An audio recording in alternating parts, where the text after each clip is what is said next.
diam, tidak boleh menjawab, dan tidak boleh menghiraukan orang yang ngomonginnya.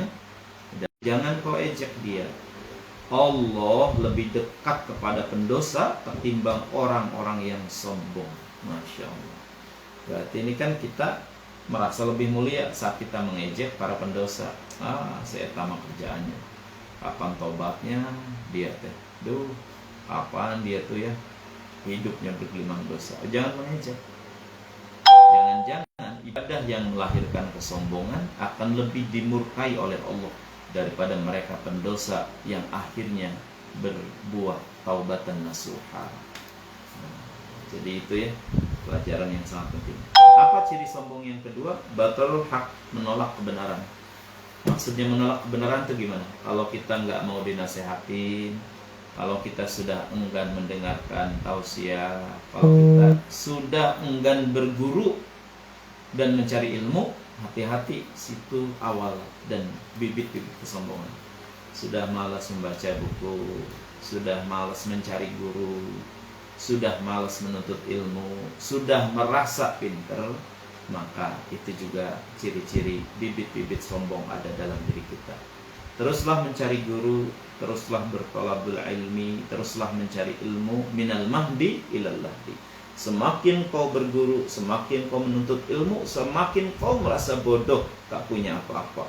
Semakin jarang taklim, semakin jarang berguru, semakin jarang mencari ilmu, semakin merasa pintar hidup ini. Sudah beres saja. Nah, begitulah ciri sombong. Jadi menolak kebenaran, artinya tidak mau mendengar nasihat, tidak mau mencari ilmu, tidak mau berguru lagi. Itu juga bibit kesombongan. Hati-hati ya, kalau dosanya karena ini, susah dapat ampunan Allah. Susah dapat ampunan Allah. Nah, sekarang saya lanjutkan. Seorang ulama zuhud berkata, barang siapa berbuat dosa sementara dia tertawa merasa bangga, maka kelak Allah akan memasukkannya ke dalam neraka dalam keadaan menangis. Barang siapa yang kedua, barang siapa yang taat kepada Allah sementara dia menangis sebab amat takutnya kepada Allah, maka kelak Allah memasukkannya ke surga dalam keadaan penuh gembira. Jadi apa ada nih yang begini? Ya ada. Orang-orang tuh ada yang justru bangga dan gembira di tengah perbuatan dosa. Saya mah yang itu, yang ini. Waduh, menceritakan dengan bangga, dengan tertawa perbuatan-perbuatan dosa. Allah akan telungkupkan dia masuk neraka dalam keadaan menjerit menangis. Namun siapa yang menangis justru karena takut, dan ketika taat ibadah kepada Allah, memikirkan dosa yang pernah dilakukan, takut akan siksanya Allah, takut akan nerakanya Allah, Allah akan masukkan dia ke dalam surga dengan penuh kegembiraan, dengan penuh kegembiraan. Allahumma inna nas'aluka taubatan nasuha ya Allah. Taubatan nasuha, taubatan nasuha. Nah, satu lagi ya saya bacakan. Larangan meremehkan dosa kecil. Hati-hati. Dosa-dosa kecil itu dapat memunculkan beragam dosa besar. Dosa-dosa kecil itu bisa jadi juga menimbulkan murka Allah. Sabda Rasulullah saya bacakan, la saghirata ma'al israr wala kabirata ma'al istighfar. La saghirata ma'al israr wala kabirata ma'al istighfar. Tidak akan ada dosa kecil apabila dosa itu terus-menerus dikerjakan secara istimrar. Jadi bukan dosa kecil kalau terus-menerus dikerjakan. Memang kecil, tapi kalau terus-menerus dikerjakan ya jadi besar. Dikit demi sedikit ya lama-lama jadi bukit. Tapi wala kabirata ma'al istighfar. Tidak ada dosa besar kalau terus digempur dengan istighfar, kita mohon ampun pada Allah. Walaupun dosa segunung, ampunan Allah lebih luas dan lebih besar dari gunung itu. Dosa kita samudra, lebih besar ampunan Allah dari samudra. Jadi sekali lagi, tidak ada dosa kecil kalau itu dilakukan terus-menerus, dan tidak ada dosa besar kalau digempur dengan istighfar. Artinya jangan merasa Dan jangan meremehkan dosa kecil yang kau lakukan tapi terus menerus. Begini, Ustadz, alhamdulillah saya sampai hari ini tuh belum pernah melakukan dosa besar Ustadz. Dosa saya mah kecil aja Ustadz, ya paling kadang sok sedikit aja ngomongin orang, itu juga cuma kadang 10 menit sih nggak enak di kantor.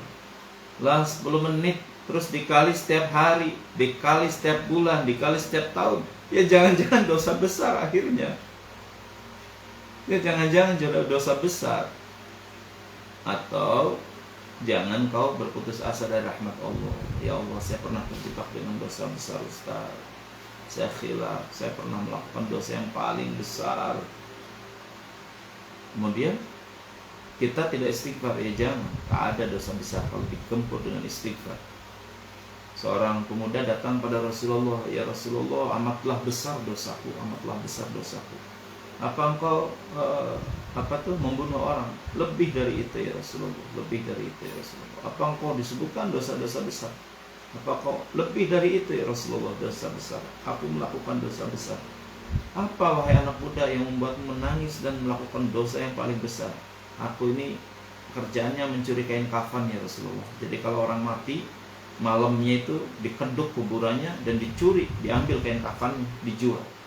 Suatu saat pas aku mengambil seorang mayat, seorang gadis, di samping kain kafannya saya ambil, saya setubuhi jenazah perempuan itu berkali-kali ya Rasulullah. Aduh, Rasulullah marah padam, merah mukanya, dan kemudian pergi kau dari hadapanku, pergi kau dari hadapanku. Ya, beberapa saat kemudian malaikat Jibril menyampaikan berita gembira pada Rasulullah.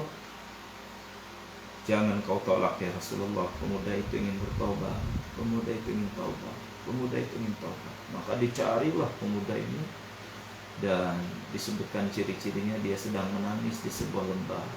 Dan kemudian Rasulullah menyampaikan kabar gembira bahwa sebesar apapun dosamu, Allah lebih besar ampunan, Rahman Rahim dan Ghafurur Rahim. Masya Allah, akhirnya diterima. Bahkan sebesar dan sezalim dan sejahat seperti itu diterima oleh Allah. Pelajarannya hadirin, janganlah merasa soleh, merasa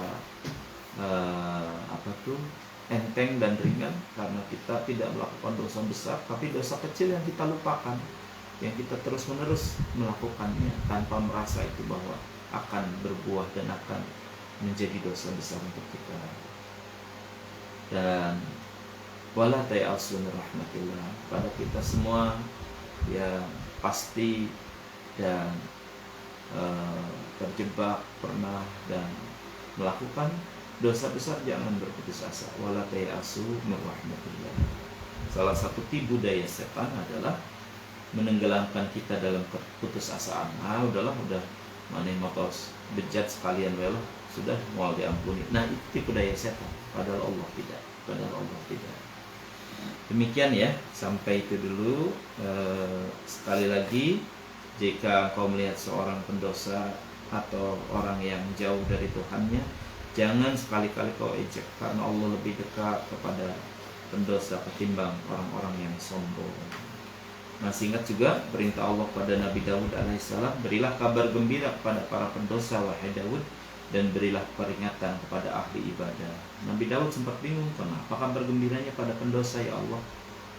Dan Allah memberikan maksud kabar gembira agar mereka jangan putus asa dari ampunanku, bahwa ampunanku, Rahman dan Rahimku lebih luas dari dosa yang mereka lakukan.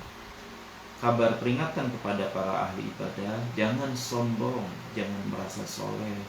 Kita memohon karena kita belum tahu tutup usia nanti apakah husnul khatimah atau su'il khatimah.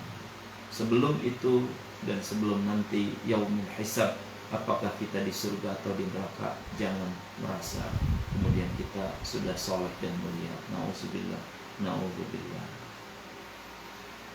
Begitu malam kemarin saya di Indramayu. Pas malamnya itu ada meledak tank itu, habis ta'lim dan habis call dengan seorang guru dan wali besar yang ternyata Guru kami menceritakan waliullah yang dikholi ini adalah seorang tokoh ketawaduan dan kerendah hati yang mereka amat. Beliau sangat tawadu dan rendah hati, dan kemudian pernah hanya karena tidak sengaja tangannya melenggang begitu dan menyentuh anak kecil, dan kemudian dia sadar jangan-jangan anak kecil itu sakit karena bukan ditempeleng ya, apa sih, kita kan suka mengibaskan tangan terus nggak sadar ternyata ada anak kecil, sampai dicari berhari-hari hanya untuk meminta maaf pada anak kecil, barangkali terluka hatinya, barangkali sakit badannya, padahal seorang ulama besar beliau, subhanallah, karena kerendah hatiannya. Demikian, mudah-mudahan Allah memberikan manfaat untuk kita. Masih ada waktu untuk kita melengkapi materi, berdiskusi. Kalau ada hal-hal yang mau ditanyakan, boleh diaktifkan mikrofonnya. Mangga silakan. Ya. Assalamualaikum warahmatullahi wabarakatuh. Assalamualaikum warahmatullahi wabarakatuh. Izin bertanya lagi. Iya, betul. Terkait yang tadi dijelaskan mengenai tentang apa ya, bahwa kita tidak boleh merasa lebih dari orangnya. Cuman kalau misalnya hal-hal tersebut kan pasti selalu ada dalam diri kita, yang namanya di hati kita kan pasti selalu ada. Kita tuh ingin memberikan ibaratnya lebih baik daripada yang lalu. Kalau misalnya hal tersebut hanya sebatas untuk self-esteem ataupun buat penghargaan buat diri kita, supaya hanya sebatas stimulus itu, stimulus misalnya dalam kita bekerja, dalam kita presentasi ataupun hal sebagainya, dia tuh pengen memberikan yang terbaik seperti itu. Jadi kalau menurut Vicky, apa yang seperti itu apakah benar-benar harus dihilangkan seluruhnya atau bisa dipakai hanya untuk stimulus agar kita sebagai orang yang melaksanakan suatu hal bisa lebih semangat, bisa lebih giat lagi gitu. Jadi rasa sekitar dari saya ucap terima kasih. Wassalamualaikum warahmatullahi wabarakatuh. Assalamualaikum. Nanti kalau alarm hatinya semakin bersih, semakin jernih, pertanyaan Vicky bisa dijawab oleh hati sendiri. Selama niatnya mardotillah, selama niatnya karena Allah, nanti juga akan terarah sendiri. Dan memang hidup ini harus mempersembahkan yang terbaik. Alladzi khalaqal mauta wal hayata liyabluwakum ayyukum ahsanu amala. Amal yang terbaik. Nah, mempersembahkan amal yang terbaik ini karena siapanya itu nanti fikih yang jadi pertanyaan. Nanti rasa hati itu akan bicara. Karena kalau hanya karena Allah, atau hanya karena akunya supaya ingin dilihat orang, atau karena hanya akunya supaya dilihat ingin lebih dari orang, atau karena hanya akunya ingin lebih dilihat berbagai dari orang, ya nanti alarm. Maka terus balik pada diri. Nah, balik pada diri inilah yang nanti akan memberikan jawaban. Nanti akan ada juga orang-orang yang berlindung di balik ketawaduan padahal sebuah kesombongan. Ya ada juga. Dan lelah, udah materi ini mah udah lewat. Dia mah pura-pura bodoh lah. Oh itu lebih sombong lagi. Di balik ketawaduannya ada sebuah batu besar bernama kesombongan. Nah, jadi nanti gitu, mengalir aja. Nah, niat ini nanti jadi pondasi. Kalau niatnya lurus, Allah, hanya karena Allah, hanya ingin mencari ridha Allah, nanti juga akan dituntut oleh Allah. Udah yang terbaik. Jadi tidak karena izhar dan tersembunyi atau izharnya sebuah perbuatan. Nyumbang 100 juta terus disebutkan. Terus yang kecil ngomong, mentang-mentang gede disebutkan. Kalau nggak gede mah jangan-jangan nggak disebutkan. Nah, yang nggak boleh juga kita menilai yang kecil tadi kepada yang besar. Siapa tahu dia tuh sangat ikhlas menyumbang 100 juta itu dan niatnya juga hanya karena Allah. Nah, siapa tahu sudah kecil yang gelendeng ya kemudian hatinya menuduh orang buruk sangka. Begitu ya Fik ya. Jadi kalau buat Ustaz sih Patokan pertama, ahsanu amal, amal yang terbaik. Yang kedua, sebelum yang pertama ini adalah niatnya dulu.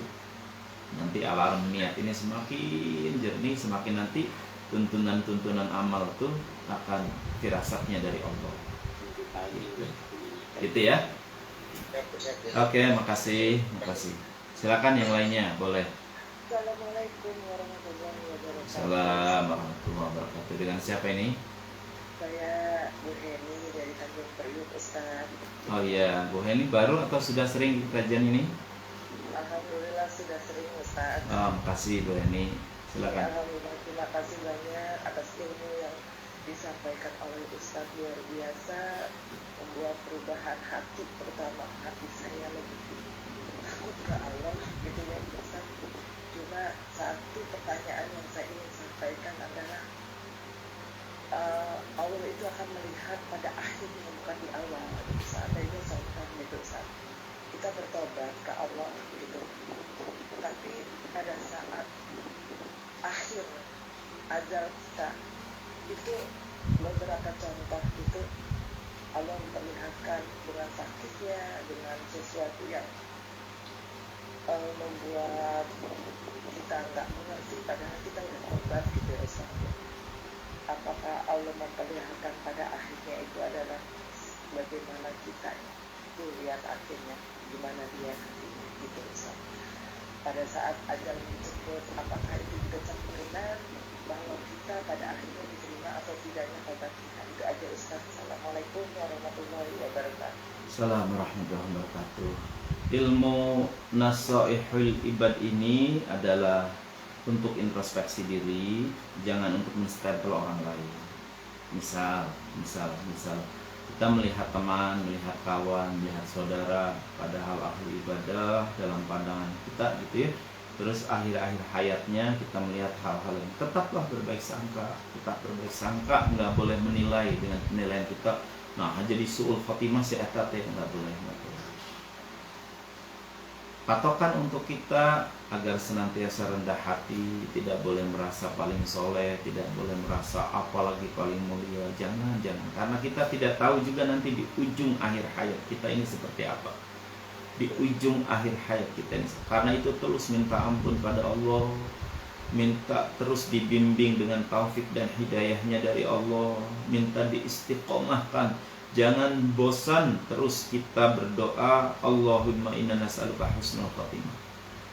Nah, begitu ya Bu. Jadi ini nggak boleh buat menyertampel orang lain. Allah lebih sayang pada hambanya itu lebih daripada kita sendiri pada diri kita sendiri. Terus berbaik sangka.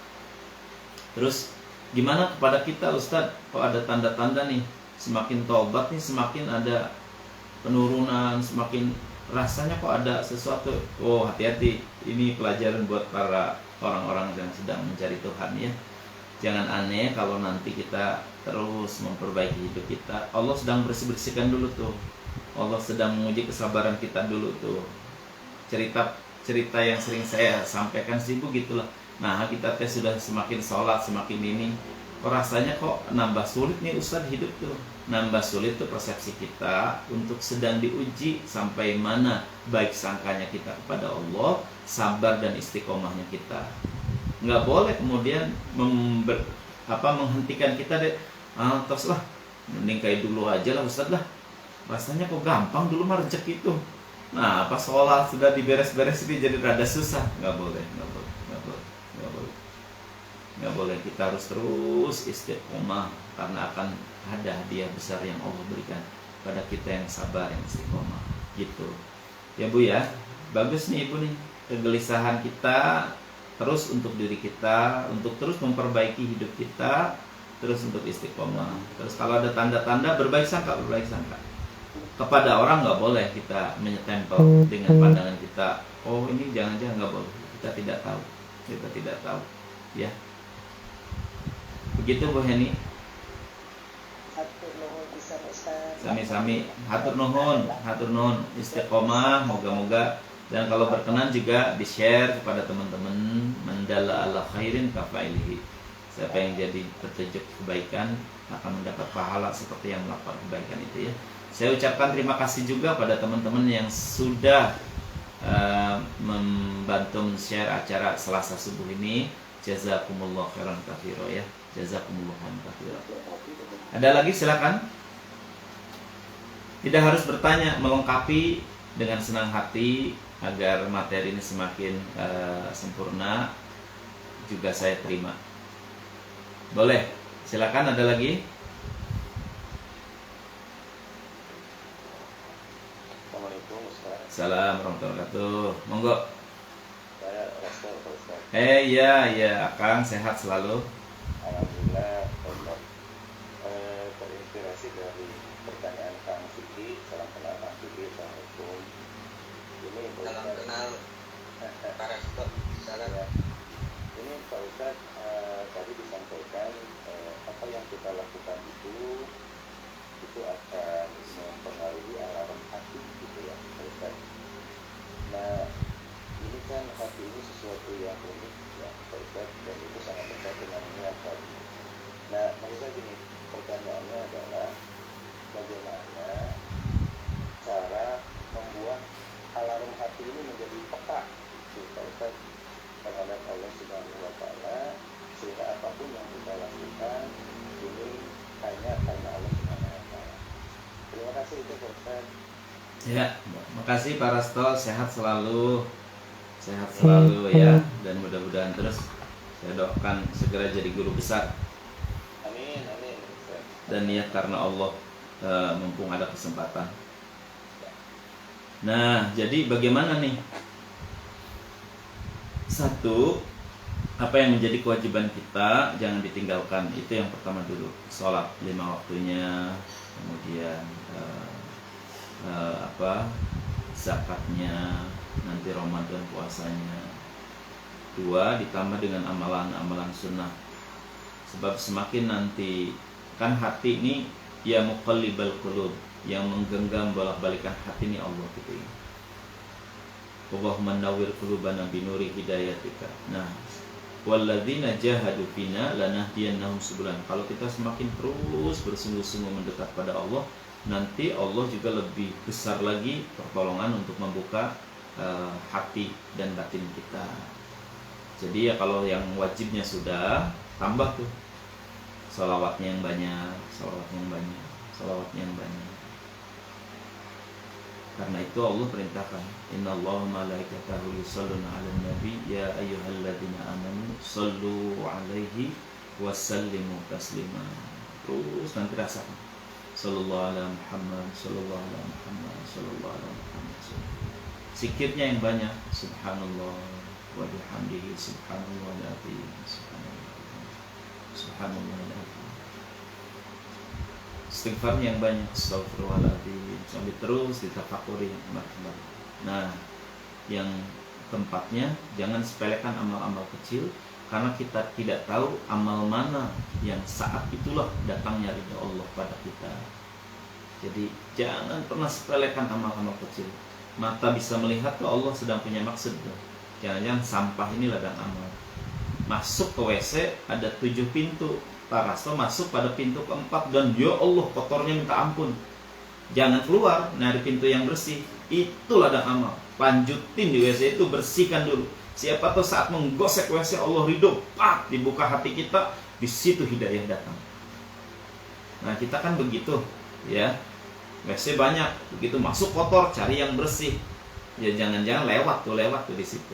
Padahal Allah sedang masukkan kita pintu nomor 4 teh. Allah minta itu tuh Pak Rasto, di situ tuh WC yang kotor itu, yang kotoran yang banyak itu saat kita gosek Allah ridho dengan kita. Yang keempat adalah jangan sepelekan dosa besar. Siapa tahu di situ Allah murka pada kita. Ya tadi tuh, setelah daya mah kecil, daya mah sepele, bukan dosa besar. Entong. Jangan di situ penutup daripada terbukanya pintu hati kita untuk ma'rifah pada Allah. Jangan sepelekan dosa besar, jangan sepelekan amal kecil. Nah, begitu. Nah, yang 3-nya tadi yaitu nanti dicoba sama sedang belajar, tapi nanti rasakan karena latihan batin dan latihan hati ini penting. Pak Rasto lagi minta, ya Allah tambah rezeki 10 juta, tambah rezeki 10 juta, mau beli kamus bahasa Indonesia, mau beli Ihya Ulumuddin 9 jilid misalkan. Itu doa sudah 3 hari, pagi-pagi datang ke Pak Rasto tuh dari Garut, saudara. Mang, sing atuh mang, pinjem uang lah. Berapa? 2 juta we mang, 2 juta. Ponakan datang. Nah, kan kita selalu mendahulukan akal nih. Wow, mana saya ajak pulang 10 juta ya buat beli. Terus ditolak. Padahal Allah tahu di kantong Pak Rasto tuh sudah ada 5 juta gitu misalkan ya. Ya lewat tuh. Padahal kayak sebentar. Kamu kenal atau ke saya datangnya? Yang nggak tahu sholat subuh tuh yang kebayang wajah emang aja. Jadi saya beranikan ke sini aja. Ya Allah, alarm hati moga-moga bunyi tuh. Ya sudahlah, kasih aja 2 juta. Nanti 20 juta datang dan Allah ridho di situ. Oh, wallahu fi aunil abdi madamal abdu fi auni akhi. Allah akan nolong seorang hamba kalau hamba itu nolong saudaranya dulu. Kita minta tolong pada Allah supaya dibukakan hati kita, maka berilah sebanyak-banyaknya pertolongan pada orang lain terlebih dahulu. Insya Allah itu akan sama-sama menuju berjalan ke sana kita, ya. Gitu. Oh, terakhir satu lagi. Satu ini yang penting dan lebih penting dari keempat tadi. Segera ketemu dan segera mencari guru. Sebab nanti sama guru mah kita macam-macam nih. Bisa ibarat ke dokter nanti didiagnosanya beda-beda. Nah, iya mah ya rada sombong tah, obatnya iya si rendah hati. Oh iya rada pendit tah. Ayo kamu sedekahkan yang ininya. Nah, ini mah rada ini biasanya begitu. Gitu. Karena penting. Gimana Ustaz? Ya minta pada Allah. Nanti juga siapa tahu pertemuan ini kan menjadi jalan apa yang sedang kita cita-citakan. Begitu. Silakan. Terakhir kalau ada lagi.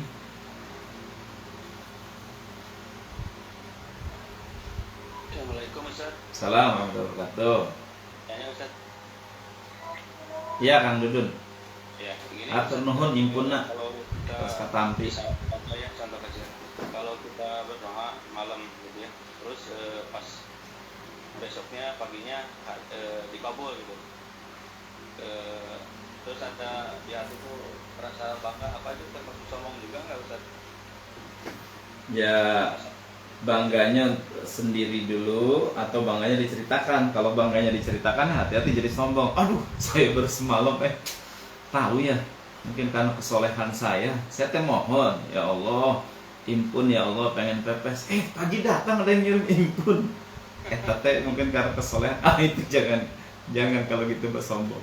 Contoh kalimatus safar misalkan ya.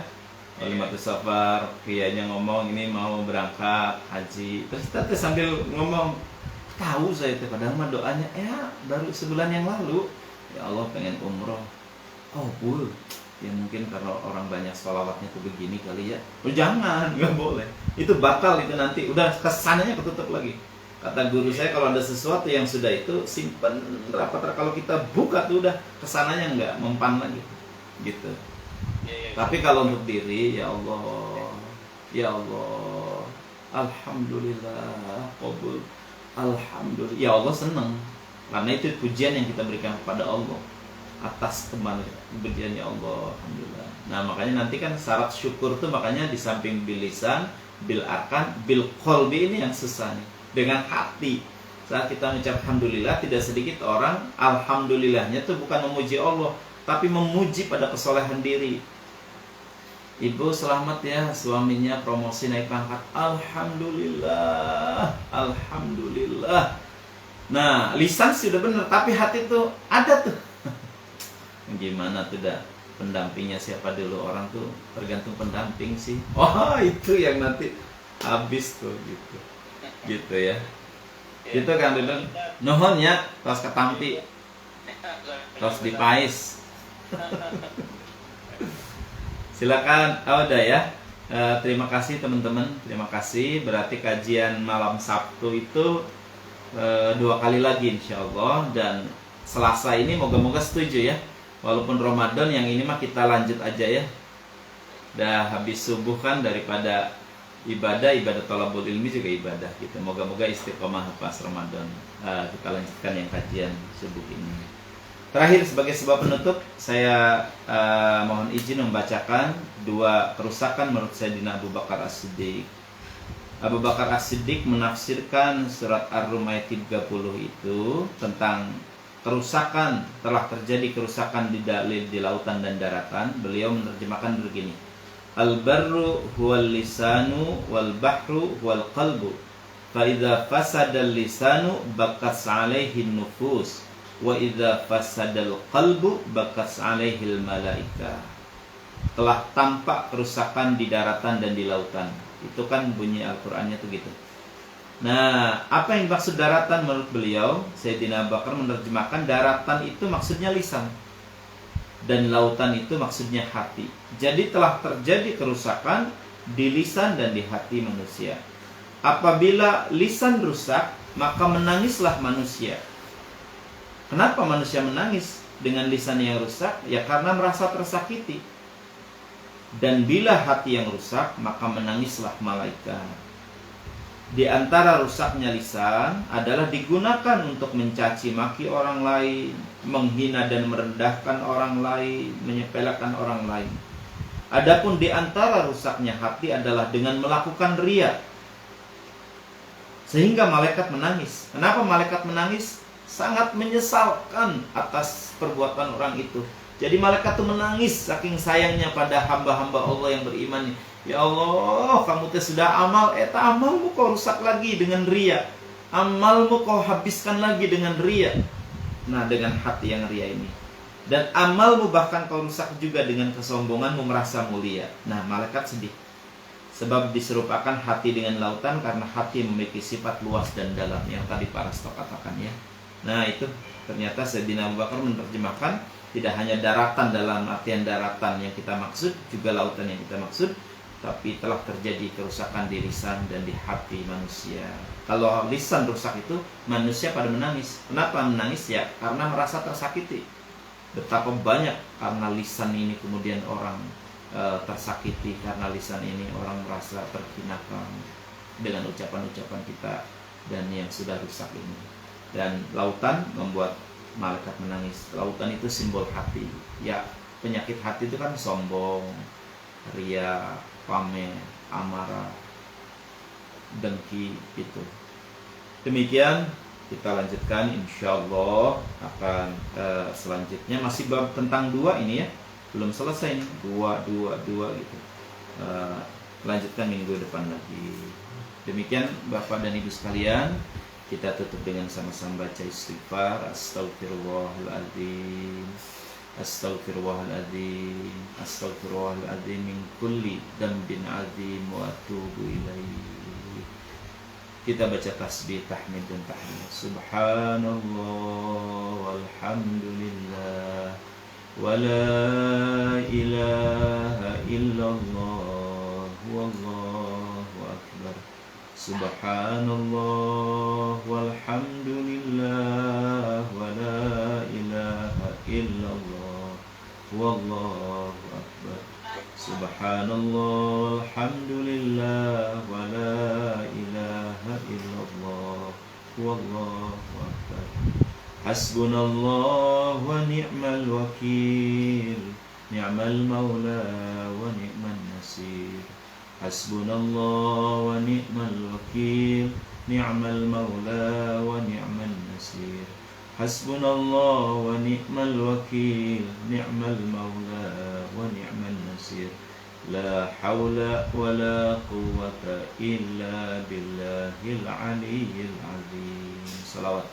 Allahumma salli ala sayyidina Muhammad wa ala ali sayyidina Muhammad kama sallaita ala sayyidina Ibrahim wa ala ali sayyidina Ibrahim wa barik ala sayyidina Muhammad wa ala ali sayyidina Muhammad kama barakta ala sayyidina Ibrahim wa ala ali sayyidina Ibrahim fil alamin innaka Hamidum Majid. Amin ya Allah ya rabbal alamin. Alhamdulillahi Rabbil Alamin. Allahumma salli ala Sayyidina Muhammadin wa ala alihi wa ashabihi ajma'in. Allahumma nawwir qulubana binuri hidayatik kama nawwartal arda binuri syamsika wa qamarika abadan abada. Ya muqallibal qulub thabbit qulubana ala dinik. Ya musyarrifal qulub syarrif qulubana ala ta'atik.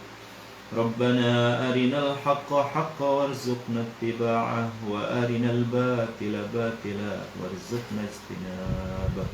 Allahumma inna nas'aluka husnal khatimah husnal khatimah husnal khatimah wa na'udzu bika min su'il khatimah wa na'udzu bika min su'il khatimah birahmatika ya arhamar rahimin. Allahumma inna nas'aluka taubatan nasuha ya Allah, taubatan nasuha, taubatan nasuha, wa taubatan qabla al-maut, wa rahmatan inda al-maut, wa maghfiratan ba'da al-maut, wa najata minan nar, wal 'afwa inda al-hisab. Allahumma inna nas'aluka ridhaka wal jannah wa na'udzu bika min sakhatika wan nar. Allahumma ighfir lana wa liwalidayna warhamhuma kama rabbayana shighara. Rabbana hab lana min azwajina wa dhurriyyatina qurrata a'yun waj'alna lil muttaqina imama. Rabbana atina fid dunya hasanah wa fil akhirati hasanah wa qina adzaban nar. Subhana rabbika rabbil izzati amma yasifun wa salamun alal mursalin walhamdulillahi rabbil alamin. Alhamdulillahi rabbil alamin. Subhanakallahumma wa bihamdika asyhadu an la ilaha illa anta astaghfiruka wa atubu ilaik. Assalamualaikum warahmatullahi wabarakatuh. Tutup dulu rekamannya.